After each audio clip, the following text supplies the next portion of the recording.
Oke, salam pelentar kelapa sawit Indonesia, salam buat petani pemula. Jangan lupa di subscribe, like, dan sering komen ya. Jadi kesempatan ini kita coba ya, meyakini para petani pemula ya. Kita sebagai petani ini jangan terlalulah banyak menggunakan teori. Karena orang yang selalu banyak menggunakan teori itu tidak banyak sukses. Karena apa? Lebih banyak bercerita daripada tanpa menggunakan praktek. Kita sebagai petani pemula itu sebenarnya harus praktek gini perbanyak.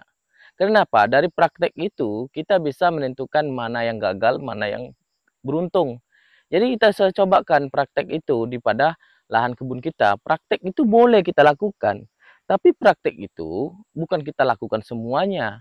Tapi kita contohkan mamanya punya lahan 2 hektar. Kita praktekkan 1 hektar seperti ini cara perawatannya, 1 hektar seperti ini cara perawatannya. Jadi kita bandingkan nanti pada hasilnya produksinya. Pertama, yang praktik yang seperti ini, apakah biayanya lebih besar atau yang lebih sedikit? Praktik yang seperti ini, apakah biayanya besar atau sedikit? Gitu. Jadi kita tahu dari mana praktik itu kita lakukan sering, maka kita tahu dari mana kegagalan kita itu ah, jumpa sama kita. Jangan kita bergantung kepada orang lain. Kebanyakan kita berkebun kelapa sawit itu kebanyakan bergantung kepada orang lain. Bergantungnya seperti apa? Orang menggunakan bibit ini, kita gunakan pula bibit itu. Orang menggunakan pupuk ini, kita gunakan pula pupuk itu. Tidak mau seperti itu. Yakin pada diri kita sendiri, keyakinan pada diri kita sendiri, dan kedisiplinan kita itulah yang membuat kita akan sukses. Tapi kalau kita tidak yakin pada diri kita sendiri, jangan dicoba-coba. Terus terang, jangan dicoba-coba. Jadi buat sahabat-sahabat petani pemula, jelas diperbanyak praktek itu, diperbanyak kita melakukan, diperbanyak berinteraksi. Maksud berinteraksi ini adalah berinteraksi di kebun. Langsung kita di lapangan yang turun tangan. Jangan kita seperti kayak bos. Tapi kalau kita udah tahu metodenya seperti ini, caranya seperti ini, itu bisa kita nanti rekrut karyawan. Boleh kita kerjakan seperti ini, kita suruh. Ini seperti ini kita lakukan kemarin, seperti ini kita buat ini. Gitu. Tapi kalau kita cuma mengikuti metode dan teori orang lain, itu sama saja karena suatu tempat atau kondisi tanah atau kondisi cuaca dan iklim itu berbeda-beda setiap daerah. Jadi tidak sama. Jangan kita samakan. Itu membuat kita kegagalan di situ. Ada yang tanah berbukit. Seperti apa metodenya atau prakteknya dilakukan.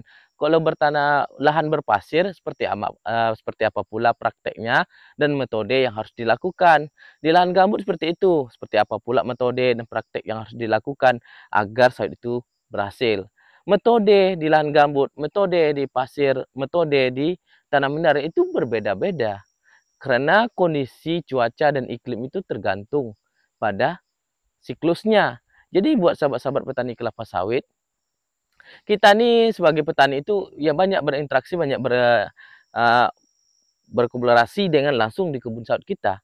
Melakukan tindakan, melakukan perbuatan. Jadi kita tahu cara menunas seperti ini yang bagusnya, cara perawatannya seperti ini yang bagusnya. Jadi kita tidak diombang-ambing dengan cerita-cerita si A, si B.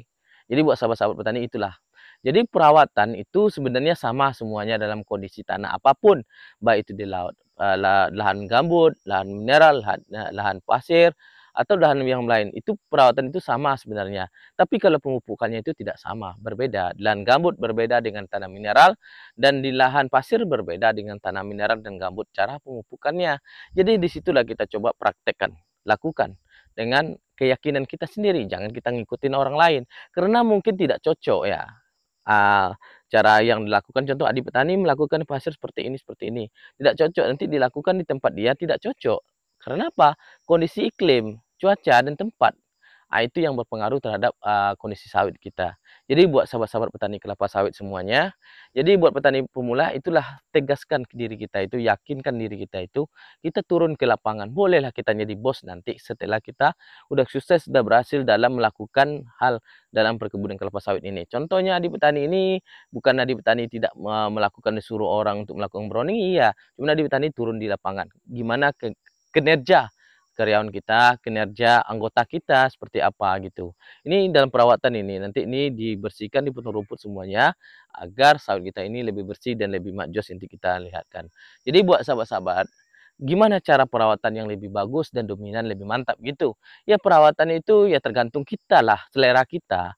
Maunya seperti apa? Kalau mau bersih tuntas semuanya, berlapang semuanya, ya dibersihkan semua semprot total atau secara massal gitu. Atau mau separuh-separuh bersih agar sawitnya kondisinya bagus, seperti itu.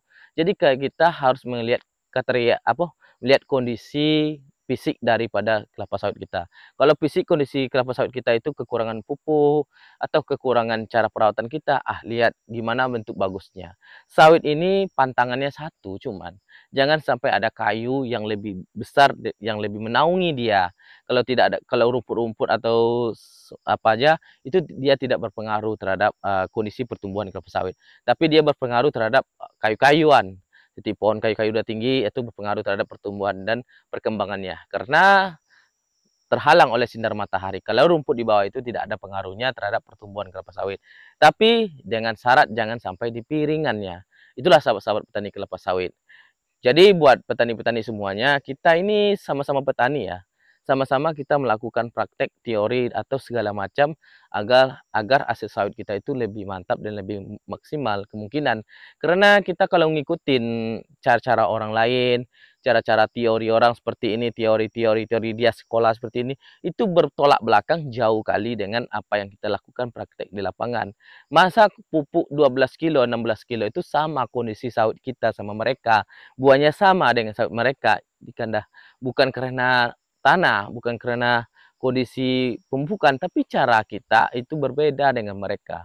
Maka di petani bilang tadi, kondisi lahan di pasir, di tanah mineral, tanah gambut, itu berbeda cara metodenya. Makanya kita lakukan prakteknya.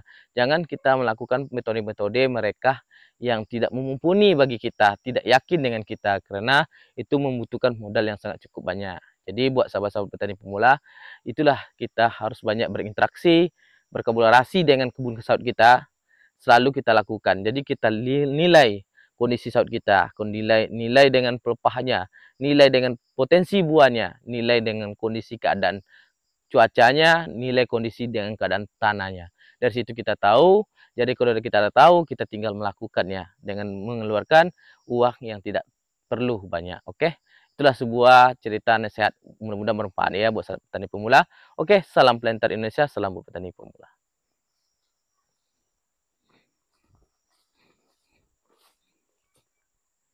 Nah, ini sahabat-sahabat petani. Sebelum kita penutupin video ini, kita coba kita review sawit yang tadi petani bilang tadi. Nah, nih. Nah, ini buah baru ya, udah ada matang juga. Sama dengan itu, kondisi buahnya sama di sana. Jadi itulah kondisi sawit kita, perawatan kita belum betul dilakukan perawatan belum. Sama dengan juga ini kayak gini, belum dilakukan juga perawatannya. Nanti kita lakukan perawatannya. Oke, cukup sekian sahabat petani. Mudah-mudahan bermanfaat ya.